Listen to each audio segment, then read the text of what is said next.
Hello, hello, hello. Welcome back to our comprehensive tax series. Today, we're going to be exploring navigating guaranteed payments in partnerships. So, if you're a partnership or if you're a partner in a business, understanding how these payments work is going to be important for your effective tax planning and compliance. So, before we get into speaking about guaranteed payments in partnerships, I have to introduce myself. So my name is Shane Harris, and around here on these social media streets, I'm also referred to as Shane the Negotiator, and I help coaches, consultants, and service providers who are overwhelmed and lack guidance to achieve true financial freedom. And I do that by providing expert tax and coaching services. So that's what it is that I do. That is who I help. So, what are guaranteed payments? They are the amounts paid by a partnership to a partner, regardless of the partnership's income. These payments are typically for service or capital investment. They are unique because they're treated differently for tax purposes compared to regular partnership distributions. So we're going to talk about the impact for the recipients. So for the partner receiving these payments, they're considered ordinary income and are subject to self-employment taxes. It's important to report them correctly on your personal tax return as they're subject to different rules than the standard partnership income. So let me give you an example of that. So let's just say you did a partnership agreement. So you and someone else decided to go into business together and you formed a partnership. So in your articles of organization, your bylaws for your business, you put into the clause that says each partner is going to receive guaranteed payments. This is money that you get no matter what. So it's two of you and you're 50-50 split, or you can be a 60-40. It doesn't matter what the percentage is. You decided to put into the clause. This is an additional step because not all partnership does this. You decided that you are going to take guaranteed payments of 25,000 for each partner, no matter what. Okay. So at the end of the tax season, and not the end of the tax season, the end of the year, you finished up because you have a calendar year business. So December 31st, your year concluded. You go and you file your taxes. Each one of you have to report the guaranteed payments different than you would the payments that you receive from the partnership. Okay. And I'm going to give more of an example of that as we get into a little bit more. So let's do a case study. So let's consider Elena, a partner in a graphic design firm. She receives guaranteed payments for her design work. These payments are made regardless of the firm's profits. So for tax purposes, Elena reports these payments as income on the Schedule K1 and pays self-employment taxes separate from her share of the partnership's profits. So that 25,000 that you both decided that you're going to take no matter what. So this is whether you have a profit or not, the guaranteed payments is 25,000. So if you made 30,000 that year, you guaranteed each partner is going to take 25,000 no matter what. So even if the business end up being in a significant loss, that doesn't matter because your guaranteed payments comes out first. If your business is of course, if it's profitable, it's going to make it a lot easier to distribute those guaranteed payments. So whether you're profitable or you're in the hole, you're negative, you have no money, your business is not doing well, these guaranteed payments is guaranteeing that the partner, one or all the partners, however you put it in there, is going to receive these payments no matter what. So let's just say the business made $100,000 that year. So it's two partners in there. You're both 50-50. Like I said, the percentage in this doesn't really matter.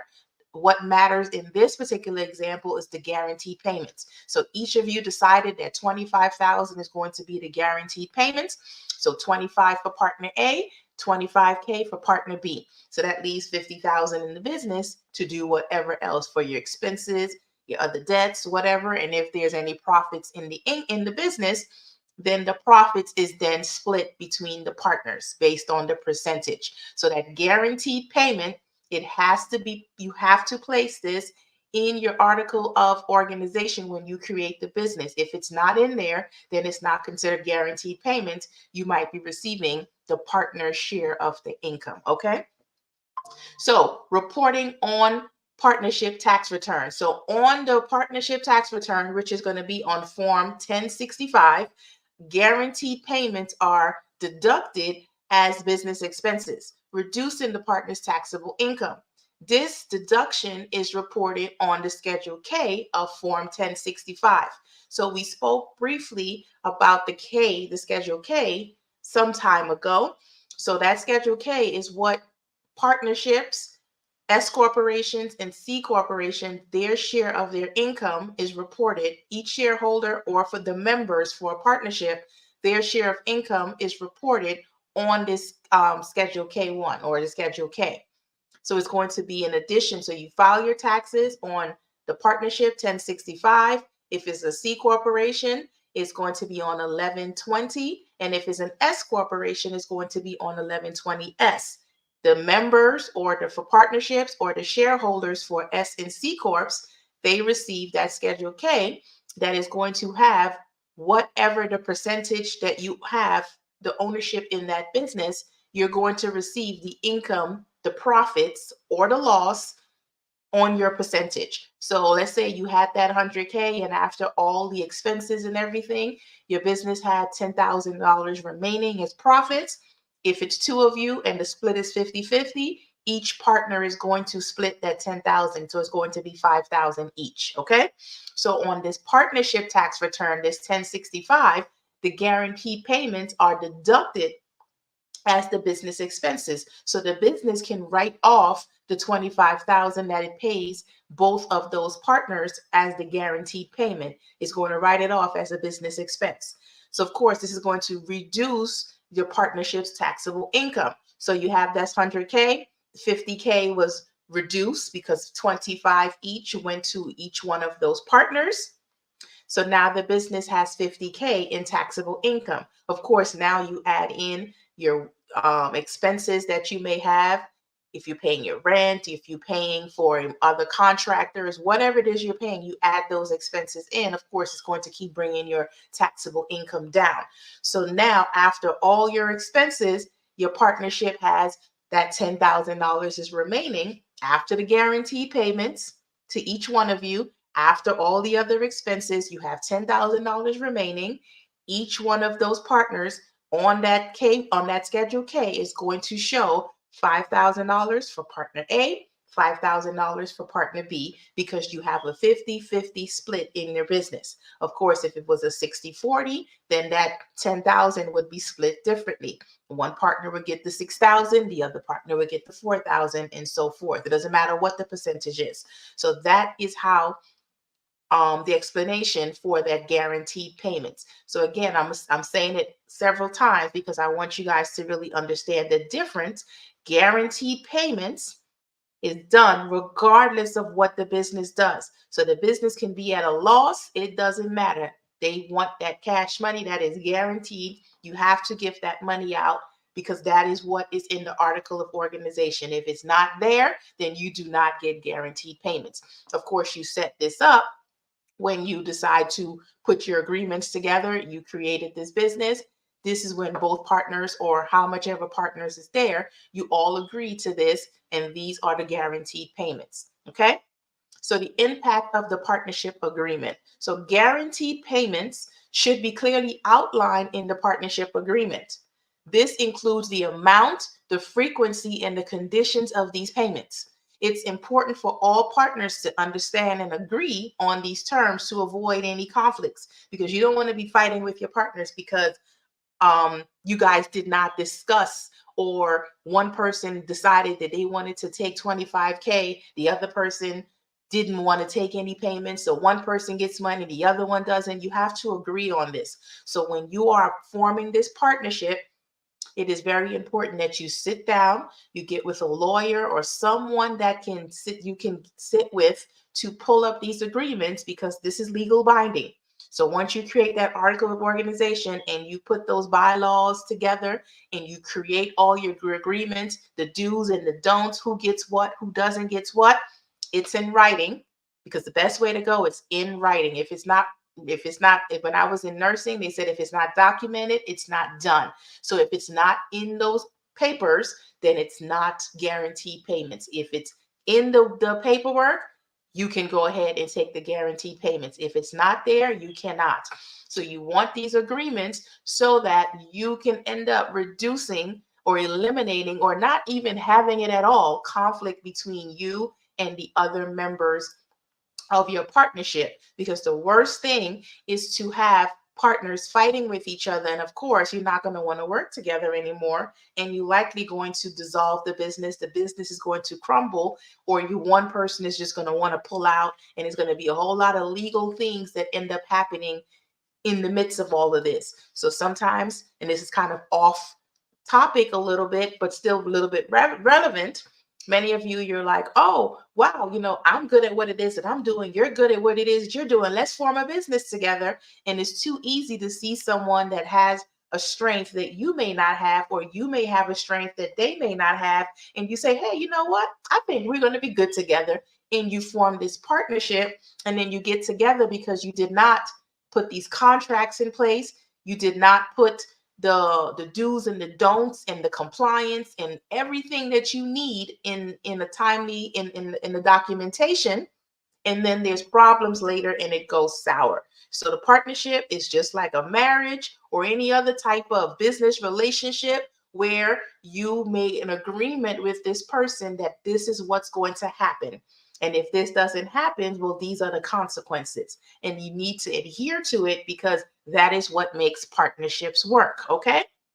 So remember this: when you decide to just pick a random person that you just met and decide to create a partnership business together, there's so much more to it besides making money, because the money sounds really good initially, but when you start getting into the nitty and gritty of all of the do's and the don'ts and the compliance and the guaranteed payments versus not, or what we're going to do, the percentage, who's putting what money in, who's taking what money out, there's a whole lot more to it than just making money. All those other things, once you start throwing that in the pot, it really muddies the water a little bit.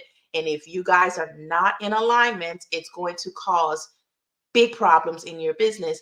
And I must say, as a tax professional, I have had partners in not in agreement and not in alignment when it's time to file their taxes because of these guaranteed payments. One person didn't understand. They must have signed documents previously. They didn't really read it correctly, because one person was the one in charge of the legal matters. The other one was in charge of just really making the money in the business. So they kind of let each other do each other's things and just barely sign without really reading.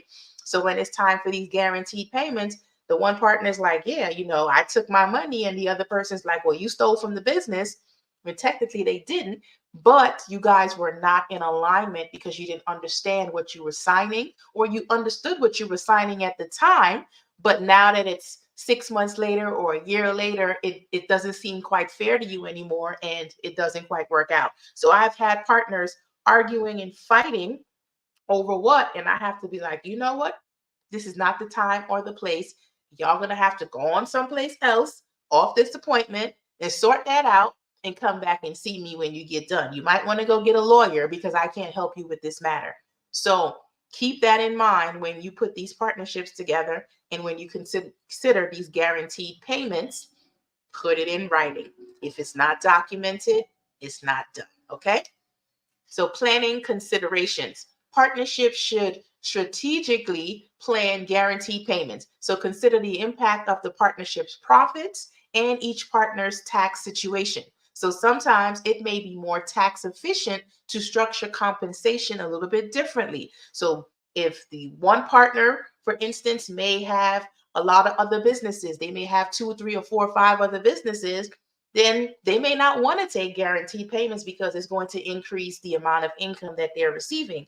So you may want to consider that when you structure your business to take these guaranteed payments. Some reasons why someone may also want to do a guaranteed payments is if one partner put the majority of the money up front. So let's just say one partner put 250K towards the business while the other partner put 5,000. Well, that partner that put that 250K versus waiting over time to receive back their money in, in distributions and things like that, they may want to have that clause in place to say, I want to have my guaranteed payment so they can get their money that they invested into the business back a little bit faster. So they may say, I want to take for the first 5 years in my business, the guaranteed payments of 50K. I'm taking that up front. After 5 years, then we'll reevaluate, whatever. I'm just making up a scenario, but situations like this does happen and it can happen, and you can make changes to your business as you go along, as long as all of the parties is in agreement. Okay. So consulting with the tax professional. So given the complexities, it's advisable to consult with a tax professional. If you have a partnership and you have guaranteed payments and all of these other things that I've spoken about over the last couple of weeks, you definitely want to get with a professional.